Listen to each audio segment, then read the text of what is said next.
video, and today we are going to tackle about the effective and non-therapeutic interview techniques. In this video, we are going to have a case scenario where we are going to have a role play with my sister as I being a nurse and my sister being a patient.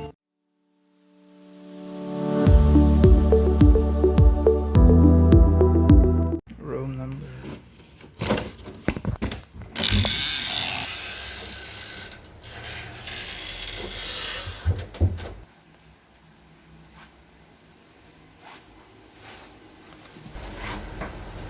Are you RN Marcelo? Yes, that's me. Are you okay? You can share anything you want. What are you crying about? It's okay. I'm here for you.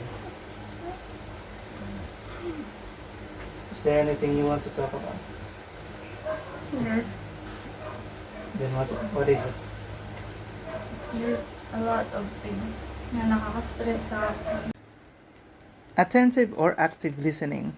It is a way that a nurse completely listens to his or her patient, which means having a response such as nodding or facial expression to each and every significant message the person speaking is portraying as a sign of an effective two-way communication that gives assurance to the patient that every word that is being uttered is being absorbed by the listener, which also develops that trust from the patient. First of all, yung school, yung mga modules, sabay-sabay, homeworks, quizzes, tests, lahat, sabay-sabay.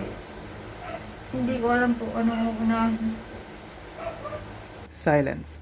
It is an effective way to work on that relationship with your patient when you allow him or her to take the platform in delivering the message till finish before any added words or questions you wish to discuss with your patient. This is an important aspect on getting to know the patient more as you allow him or her to be vocal with his or her thoughts or feelings towards a question or situation. And then, yung aso ko, namatay pa. Anong pangalan ng aso mo? Cookie. Kailan? Last week, Gano'n na siya katagal? about 6 months, I think. And then, ito pa yung parents ko, they're always fighting. I don't know about, kung gusto pa ba nila magsama or what. I think they're just here para sa akin. Yung nandyan lang sila dahil nandyan ka pa. Yes. Focusing. It is the point where the patient is trying to be expressive, leading him or her to tackle about different things other than his or her health, such as detail about his or her house and other more stuff, that you would allow them to share that information as a part of the patient's way to be open to the listener. This is an important phase on an interview as you are sending a message as well that you are interested to listen with the topic. They're always arguing about small things. Like, what sort of things? Like money. Money. What about money?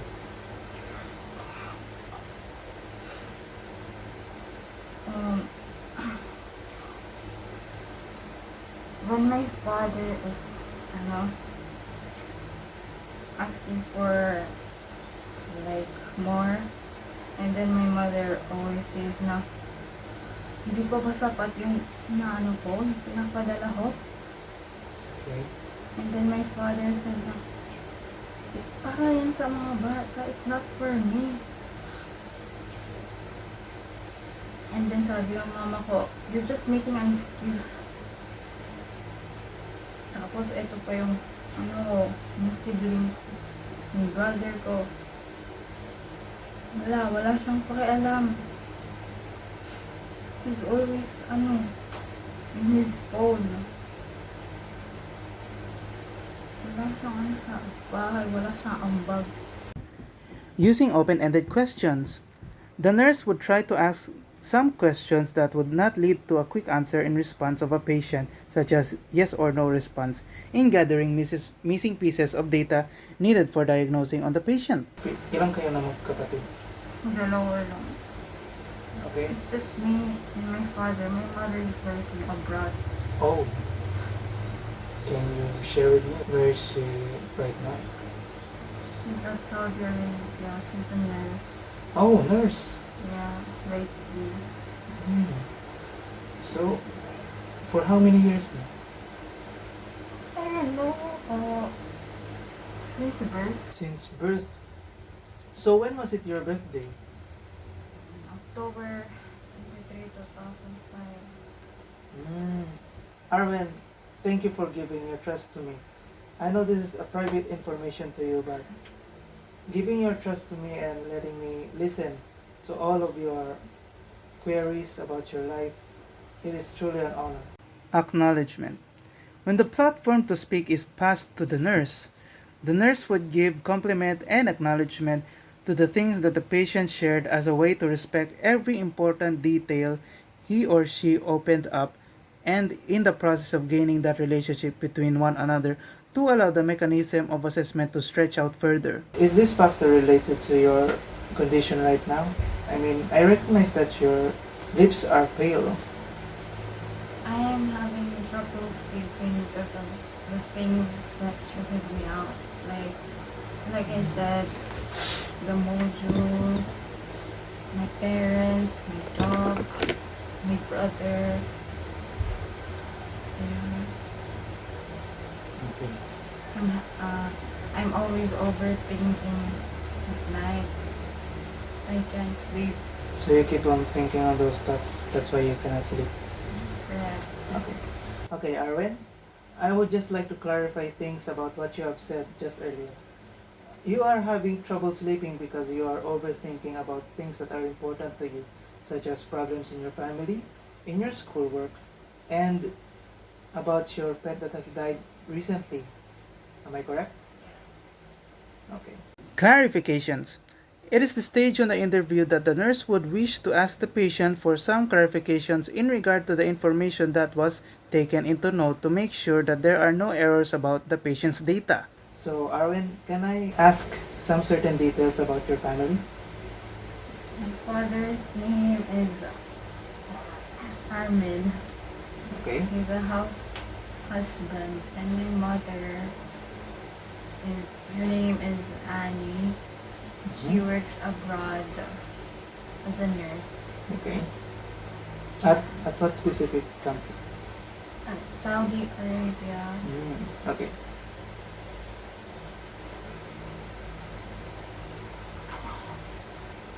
Kuya. Oh, and my brother is 17-year-old, Okay. and he's always playing games. What sort of games? Mobile games. Okay. Like, yeah, anything addictive, any games that are addictive, something like that. Okay. So, Arwen, may I ask about your lifestyle, about your practices in your home? What I do, eat, sleep, study, and repeat. That's all. That's what I do every day. In a daily basis. Am I correct? Yes. So, thank you for giving this important information to me. I will be heading in my nurse's station to have a diagnosis with this following data. If you need anything, just call my name, okay? Offering of self. This is the phase of the interview that the nurse would allow him or herself to be of service to the patient if he or she wants to talk about more certain topic, or by simply providing what he or she primarily needs in a way to help them be relieved with his or her situation, such as asking him or her if she wants a glass of water.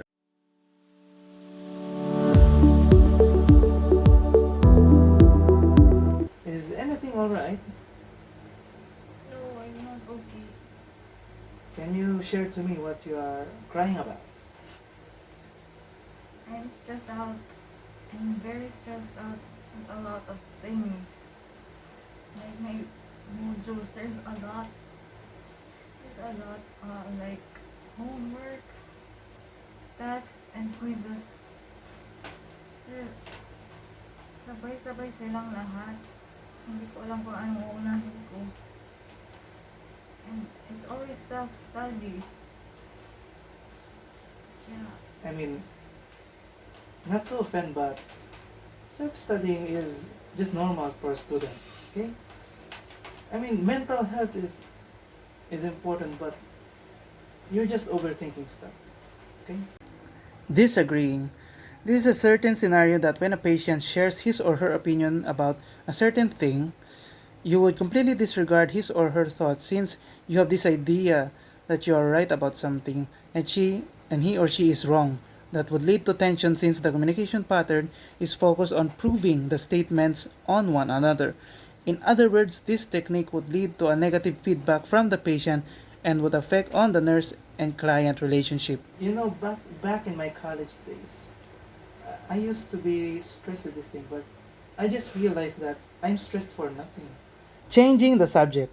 It is normal to change subject when both parties agree on it and the listener would have appropriate pacing and timing of it. This change of subject is linked to an unprecedented shift of topic without giving importance to the recent topic, which makes the patient have that impression of a floating idea. Because I was doing nothing. Maybe you are doing nothing. Okay? This is the certain type of generation that is really common because every one of you of your generation, Generation Z, is not doing anything and just being stressed. Stereotyping. This is an unethical practice on an interview setting that a nurse would judge the situation of the patient just by merely describing a certain group of people having these kinds of malpractices leading to the same exact problem, such as relating to a certain generation that are mostly depressed type. You know, when you come back to my time, there is no some certain computers, anything. To be honest, you should be proud. You have everything. You have internet, you have computer. What are you stressed about?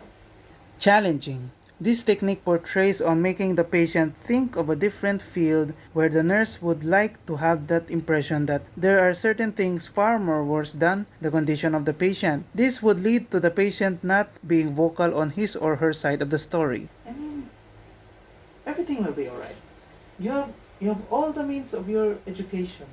There's nothing to be stressed about. Everything is going to be okay. False reassurance. This is a false way of giving relief to the patient with his or her situation by just merely uttering phrases such as "it will be okay soon, do not worry," instead of discussing the problem and educating the client on the truth about his or her setting while using less painful words.